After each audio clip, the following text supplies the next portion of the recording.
What if everything you wrote came true? I'm Celia, and today on Let's Talk Terror, I'm joined by Rushabh Patel, and we'll be talking about his latest film, I Know Exactly How You Die. It's a meta horror story where fiction doesn't just blur into reality, it tears straight through it. So we'll be talking about his role as a struggling writer, surreal horror, practical effects, and all the other awesome things this indie horror has to offer. So join me in finding out exactly how this terror unfolds. Let's go.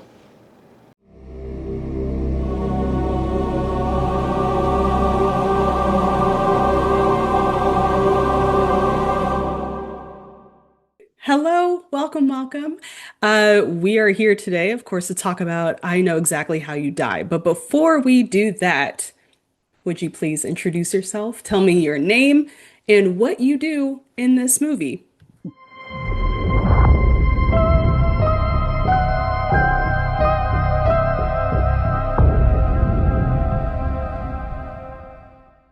Hey Celia, thanks for having me. My name is Rushi Patel. Well, Rushabh Patel, but for anyone listening, you can call me Rushi.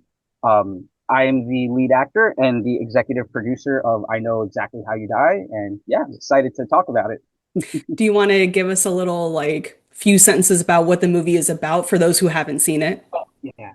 So it's about a writer who checks into a hotel to finish his story, but then his story starts happening in real life, and he meets his main character, and there's a stalker that's after both of them, and he has to figure out a way to write him and his main character out of the story. And I reviewed this movie, of course you know this, and it was so good. I was like glued to the screen. I was like, "Oh my God, what's gonna happen next?" And I loved it. So fantastic job on the movie, and we're gonna get more into it.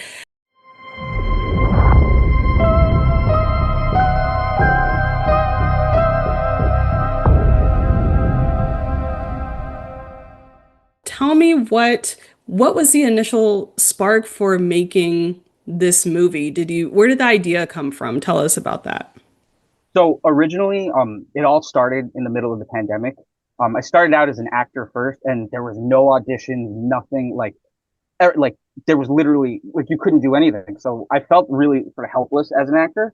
So I just decided to produce like a short film once, and I never released a short film, but it was such a cool experience. I was like, you know what? I'm just gonna jump right into it and make a feature. And I love the horror genre. It's like something I've been watching since I was literally a kid. So I was like, you know what? Why not just go right into it? Like, just jump into it and see what happens. And then, yeah, it took 5 years just from planning it from like the script phase all the way to getting it over or getting it through distribution and now having a release date. So it was a whole learning process just going through that. And the project originally started on Reddit, actually. Because Oh, I'm not a writer, so I went on the screenwriter subreddit and I was like, hey, I think I have a pretty cool idea for a horror movie. Would anyone want to bite, maybe work together? Um, Basically, everyone turned me down. They're like, you're not serious. They were like, you can't just come on a board and just ask this question. They're like, you need to have capital, blah, blah, blah, blah, blah. yeah, you Well, can. yeah, right. And whatever, don't believe those guys. I've talked to enough indie people that you can do whatever you want at any time and it'll work out. So, Oh, yeah. Yeah, and that's one of those things where like at first I was like, come on, there's like hundreds of micro budget movies every year, or yeah. movies of all types of budgets. Like I was like, somebody has to respond. And then luckily my writer, Mike Corey, he just messaged me and he was like, hey, he's like, I think everybody's being a little unfair. He was like, how about I work for this rate to give you a first pass, and if we don't like it, he's like, if you don't like it, we can part ways. And then me and him just really connected. We had very similar interests in movies and just like the types of films we wanted to explore as far as making them.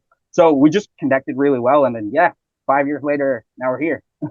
I didn't realize that this was almost a short. That's kind of crazy to think about it that way. Oh, no. So I shot, a short originally that Oh, had I nothing. see. Oh, see. Okay. It was like, I was watching like The Sopranos and I love like the therapy scenes. So I made a short film about like a ex-convict, like in a court mandated therapy session. And I was like, that was really cool. But I was like, if you're going to make a feature, I was like, I want to do something that like a genre I'm like super passionate about, like since I was like a kid. Oh, okay. I was thinking like, wow, how did something so small get to be so big? But I see. Okay. So, Tell us about your character specifically. Rion Berman, he was a lot of fun to play. I think ultimately he's a character with a lot of sort of internal struggles like going on in his personal life, whether it's dealing with his breakup, whether it's dealing with like where he is in his career. And I think he uses sort of his art to kind of mask all of that stuff and shield it as a sort of shield. And I think him being like like an artist who like as an actor, like that was sort of my way into the character. It's just easy to relate to someone doing anything creatively. So that was kind of my way in. So it was really cool. And I think he has a lot of sort of I think at surface level he comes across as sort of very polite, very nice. And I think the more you watch the movie, you kind of see the layers underneath him, and some of them are not always exactly positive. Yeah, but it makes for a good movie though. Did you bring did you bring any of yourself into Rian? Yeah, I would say just I think some of the comedic elements were definitely parts of me that were like more natural that came into play. There's a lot of parts that are just so far removed from myself, which was really fun to explore because that's the best part about acting. You get to do stuff that's typically outside of your wheelhouse. But yeah, I'd say I think some of the comedic elements that the character has, I think sort of were very natural as to who I am. So you're telling me you're not just sitting in motel rooms just drinking all the time? That's not Yeah, you? no, and Oh. vaping like constantly.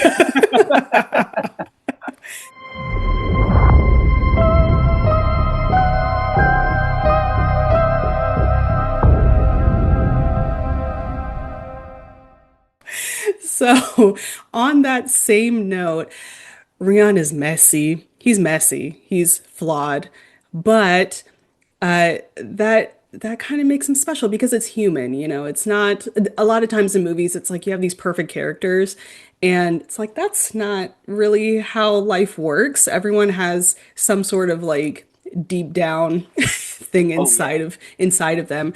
Can you tell us how how you managed to get Rion from this very like likable, approachable, nice guy to oh my God, at the end it's just all falling apart.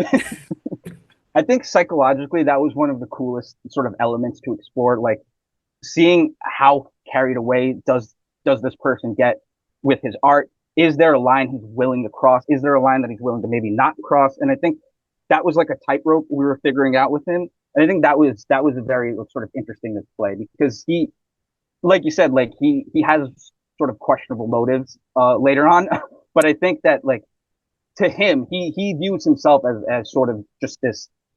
He kind of views himself as someone who hasn't gotten a fair shake yet.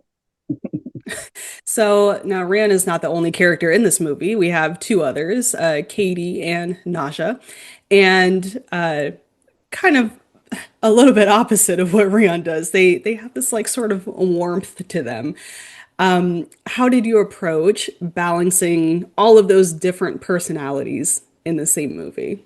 Oh, it was great, literally, because you get to bounce off your scene partner so well, and the way they make choices and like the creative element, like the creative stuff that they bring to the table, it makes it so much easier to like shape a character around that because you're responding off what they're saying and like, you always bring in a certain idea of what you want with the character, but then if that's not sort of vibing with what the other actor is giving you, or maybe you guys just find something totally different, it really helps working with them, especially because, like you said, the contrast in their characters. There's this sort of there's a strength with both of them. Stephanie's character specifically, but there is also like this kind of warmthness that Rion, who he doesn't necessarily bring that, and I think that balancing act it helps a lot with the tone of the movie as well. In the same character realm, the motel is like a character all, all on its own, which is crazy to say because it's not a living, breathing thing. How do you make me feel like a building as a person? How did you do that? That was such a point of emphasis in the script phase, like where me and Mike we were constantly like, we don't have that many characters in this movie, but how about we make the hotel itself feel like an actual person? Like at the end of the movie, we want people to come away feeling like, wow, I don't want to check into that place ever. And so like Yeah. that was and it was constantly on set. You're like constantly just reinforcing that point, like, hey, like this environment that we're all staying in and shooting in, like it it it's just as real as any of the characters, and like it helps because it makes it more immersive. Like we're battling with the elements. The hotel is also like grimy and everything, so it adds like a texture to the movie as well. And yeah, I'm so happy you said that the hotel felt like a character. I like the use of the word texture. It's definitely definitely texture in there. So, as you mentioned before, Ryan is a writer, and there's this big point in the movie about what he writes and what he didn't write, and there's a lot of unknowns in there that I I personally don't.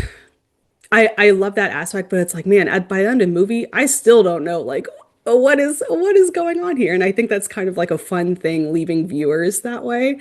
How did you guys come about deciding on whether it was going to be a bit of an ambiguous ending or like a solid cut and dry? This is what it is.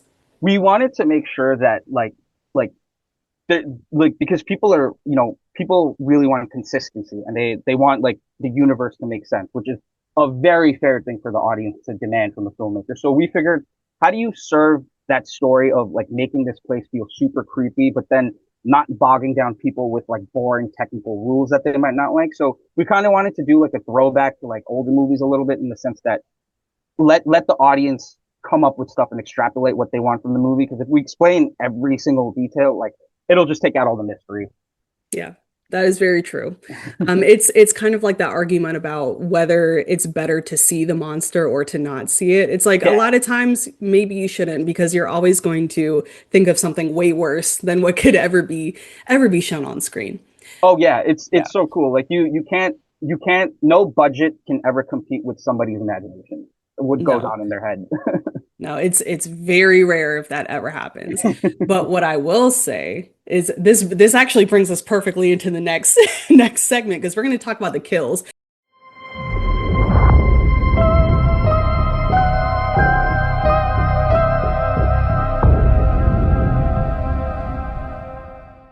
But before we talk about kills, I want to talk about the effects and some of the props he used because there is a very gross looking teethed heart. Yeah. I've never seen that before. What in the world? Tell us about it.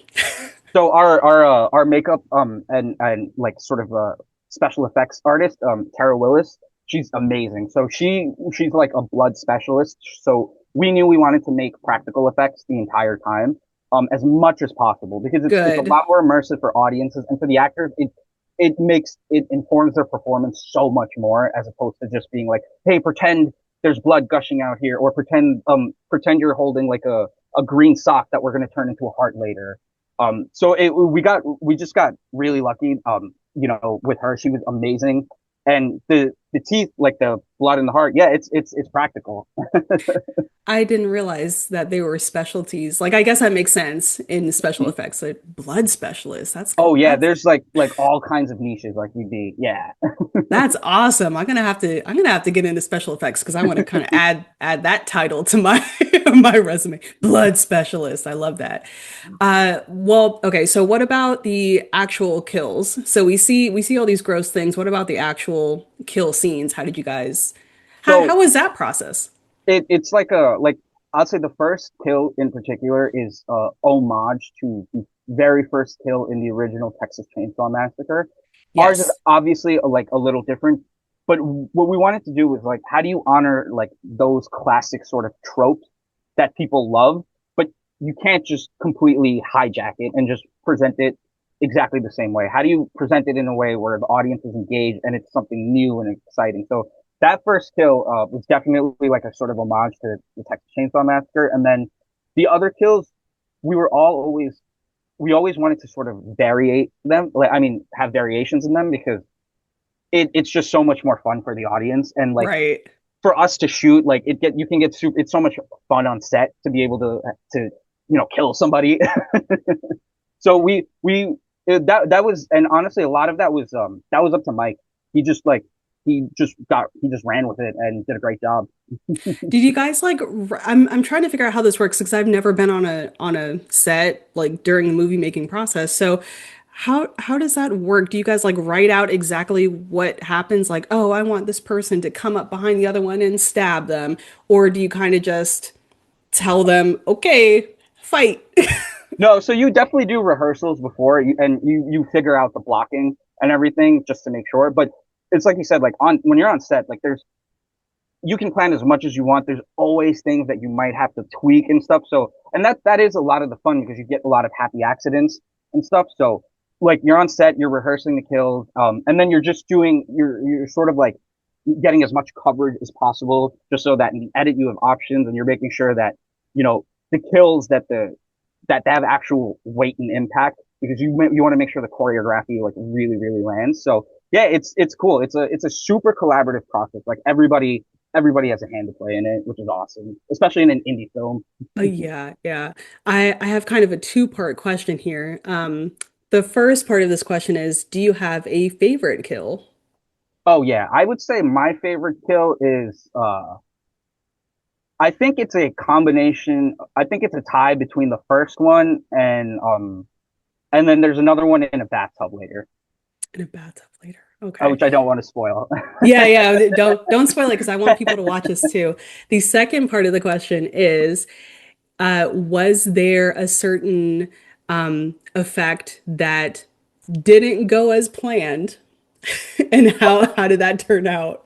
Yeah, so I would say in one of the sort of there was a specific scene where with when one of the eyes where we on set was practical and everything, but when we got into post we were like, oh, okay, we're gonna have to tweak some things here, and that's where like VFX is good as long as you're not overly reliant on it. If your goal is to make it because it's just a tool at the end of the day, right? Just like anything Right, else. right. So there's times and places for it. So yeah, that happened unfortunately where we were like, oh damn, like why didn't we do this instead? We could have just avoided it so easily. But yeah, that those things tend to happen, and that's also why it's such a great educational experience to do something like this because then for the next movie you're prepared that much more. If it makes you feel better, I'm pretty sure I know what scene you're talking about, and I could not tell the difference. It looked great. So I was none the wiser. The stalker. The stalker is yet another character. Tell us about him. Tell us what you can about him. Oh yeah, so he's played by Bobby Liga, who's also the producer on the movie, and Bobby was just amazing to work with. He in real life is the most far removed person from his character. Like he's like the nicest person you'll ever meet. So it was really cool for him to sort of like play this like darker character. That was really cool. And then I think as far as the actual character itself, I think uh what we wanted to show was that as brutal as he could be, right? Like there's no mask with this person. Like there's everyday people that can be like this. They're he's not trying to hide himself. He's not trying to be deceitful. He is a straight up maniacal psychopath with not very much nuance. And unfortunately, people like that do exist in real life. Yeah, And I think unfortunately. Bobby brought he made him as fleshed out and nuanced as you could be with the role that was meant to be, just a brutal, violent, evil person. I think it's so funny that horror people are always like the nicest, kindest person, but then you put them on screen and it's like, I don't ever want to meet you in real life because you are frightening. And I will also say that you guys like really nailed the tone with the stalker in particular because the entire movie I'm hearing Katie talk about her experience with this mailman stalker and I had this own image in my head and when I finally see him on screen it's like I he's very frightening and it's yeah it's scary. Yeah, and I think that's kind of like how we wanted him to be perceived. In like you do have this picture in your head, but when you see him, you're like, oh, whoa, this is Yeah, a little different than a typical sort of slasher villain.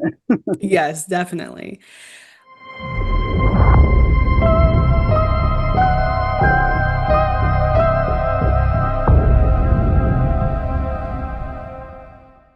I brought this up in my review.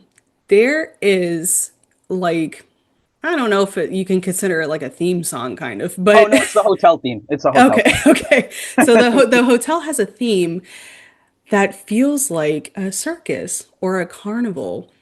And it's the oddest thing what music can do. It's like such fun music, such like really nice music, but you put it up against this decrepit hotel with a serial killer, and automatically it shifts everything dark. Uh, why use carnival music? That was crazy. So our composer, Arindam Jurikhan, he is just incredible. He's a blast to work with. And that was one of those things it took us a little bit to figure out where we were like, we want a constant theme. Like how Halloween is a constant theme, like how certain slashers, the music it just fits so well. But we were like, it's also this hotel. It's not straight up inviting people saying, "Hey, come here and you're gonna die." Like it needs to be inviting, but Yes. also and a little playful, but at the same time have this sort of creepy undertone.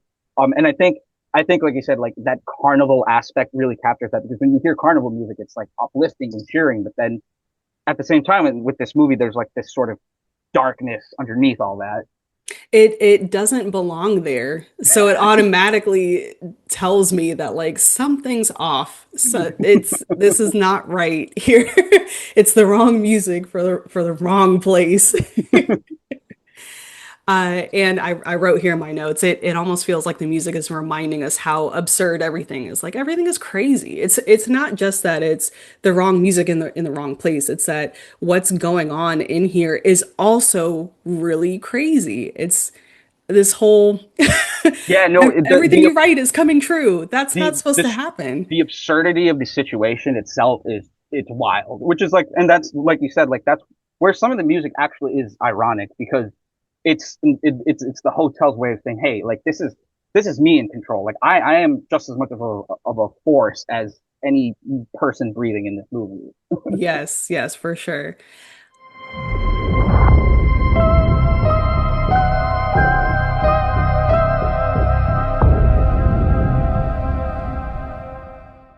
Indie spirit and what's next. So, tell me about some of the challenges or some of the things that went really, really right in making I Know Exactly How You Die. I would say the post-production team went really, really smooth. We just managed to work with people that were just very like-minded and they wanted to help and be a part of this indie project. So that was cool. The post-production, it took longer than we expected.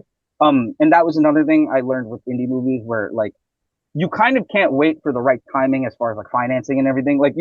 Because if you do that, you're never going to get anything done. Like, Right. at a certain point, you have to just jump into it. And I think that's one of those things I learned where like the perfect moment probably won't ever exist. At a certain point, just make that leap. And I think the other thing I learned was that it is such a crazy film school in and of itself. Like I went to drama school after undergrad and I studied acting for a couple of years and I'm so grateful for my program. It definitely helped a lot so much, but I learned so much more making the movie just because you're in the game man, at that point. And like you have so many problems thrown at you that you can't prepare in a classroom setting for. So that was really cool. And just managing like the producing and the acting like hand in hand. Like I've never worn multiple hats, especially in a project this big before. So that was really cool. And it was such a great crash course in learning like about different departments like cinematography, the sound department, the VFX department. And you realize like how many moving parts go into making a movie. And it's a massive machine, even for a small project. So now that you have a feature under your belt, you're not a noob anymore. You're a pro at this. If you were going to give any advice to someone else who, if you're going to tell me, Celia, you're making your first movie, be sure to do this or don't do that, what would you tell me? I would say in pre-production, just plan and take as long with that as much as you can. Um, because then once you get to set, you can streamline any issues that come up. And two, do not worry. This is the most important thing. Any filmmaker out there, don't worry about a timeline and do not compare yourself to everybody else. There were so many cool movies that came out in the last 2 to 3 years and like so many festivals we wanted to participate in that we just didn't fit like in the windows when those movies came out. And it's like, ah, oh, damn, like we would have, this would have been so cool to have this movie released at this time. What, just get the project done. Make it as creatively fulfilling to you as possible. Make sure it's everything you want, and then everything else will everything else will fall into place. And the other thing, focus on the marketing aspect in pre-production too, before you even get on the set. That way, once you do have like your trailer and everything ready, you can sort of start a marketing campaign because indie filmmakers typically forget that there's like half the work is actually comes after you make the movie. Yeah. There's so much work. Like you could literally write a book just on getting the movie through distribution. Because even if you land distribution, there's so much technical stuff you have to hand over. Like you have to hand over like every single contract. You have to hand over all these different audio files. So I would say any filmmakers do not neglect the marketing and don't wait for that perfect moment. Just jump right into it whenever you feel you're ready. Yeah, it's especially ditto on the marketing for the trailer specifically. I can't tell you how many movies I've been excited to see, and then I see the trailer and it's not it. Yeah, yeah, and that's why it's like, especially with indie films, you might not have the budget at the time to maybe cut a trailer, and you're like, oh no, I really want to release the trailer in Halloween. It'll generate a lot of hype. It's like, don't get me wrong, that's a great idea, especially a horror movie in Halloween, but you don't want to release something you're not proud of at the Right. same time. Wait those 2 extra 3 months. Like we thought we were going to release I Know Exactly How You Die in like 2024. It's 2026 now. And you know what? It worked out for the best because the movie's Yeah. that much better because we took our time with it. Yeah. I would also like to add, for all you filmmakers out there, don't listen to the haters on Yes. Reddit. Yeah. Don't there's a lot of good advice on Reddit, but don't listen to the naysayers. Because a lot of the people just in general that'll give you advice, like they're scared to take their own advice. You know what I Right. mean? Where they'll be like, oh yeah, you need to like so like you said, don't focus on the negativity. It's indie filmmaking. Like there's already enough hurdles as it is. Just jump right into it and just go in with conviction. Right, right. And once you do go in and make your movie, it gets to people like me. And I've reviewed this. You already know my thoughts on it. What have been other people's thoughts on this movie? So we sold out at Dances with Films at Awesome. our world premiere and it was awesome. Like we had like the crowd was clapping after like the credits rolled and everything. And if you look on like Letterboxd, we have like a bunch of like really positive reviews and it's really cool. I've sent it out to like you and like everybody in the horror space. And I by the way, thank you to you guys. The horror space is like just so inviting. It's, Everyone's great here. yeah, it's really cool. And so like we've gotten really, really positive reception. So yeah, now I'm just excited for the seventh for like the whole world to see it. So you were sitting in the theater with everyone watching. Did you like I look at did not everyone? sit. I did not sit. I was so Oh, fucking nervous. Like the first 15 minutes, I was like, oh my God. Then people started laughing at stuff they were supposed to. And I was like, oh great, this is awesome. But like I couldn't sit. I was just so amped up. I was like that guy. I was like creeping my head. I was like, are they laughing? Like, did that joke win? Did they I don't like that I joke? don't blame you. I would be too. I don't even know if I would want to be in the room, to be honest. I'd be like, let me just see how they look when they come out of the theater. Oh yeah, that whole day I was like isolated in my hotel room and I was just like listening to music and I was like, okay, I was like, how do I like calm down and actually enjoy this night? Like it's a night of celebration, you know? But yeah, the reception's been, knock on wood, it's been really Oh, good. good. Good. I'm glad to hear that. How do you think Rion would feel after people read his book?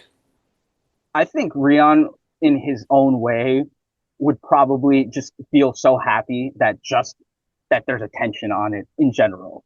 I think he's the type of person where like he wants to get he wants sort of positive feedback and positive things to happen in his life, but he's also the type of person that is so much tunnel vision. He doesn't care how that happens. So I think for him, any sort of attention his book would get would just for him it would be like the greatest thing in the world. Do you think he would write that it does very well?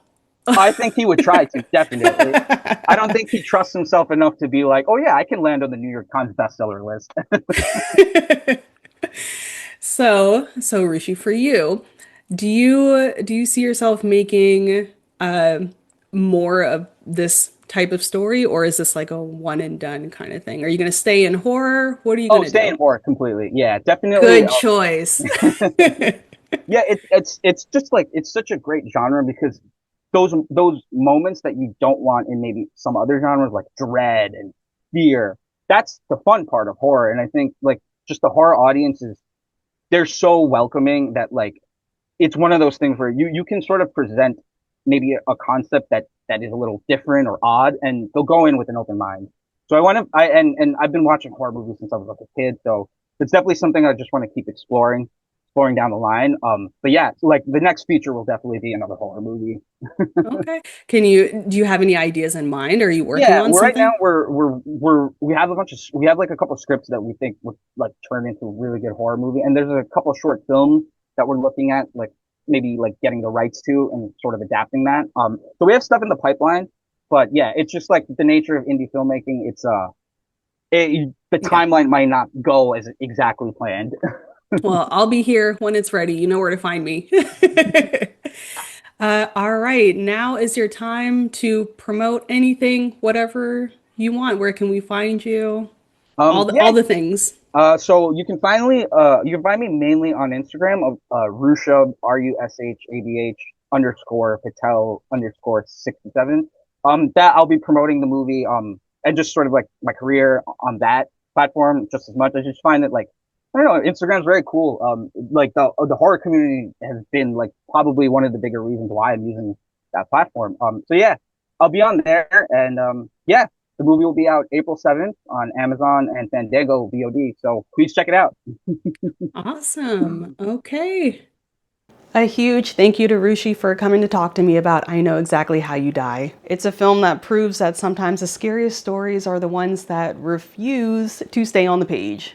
If you get a chance to check this one out, please do. It's wild, beautiful, and bloody. If you enjoyed this episode, be sure to like, comment, and subscribe. It really helps me out, and share it with other horror fans. But remember, be careful what you write. Until next time, keep talking terror.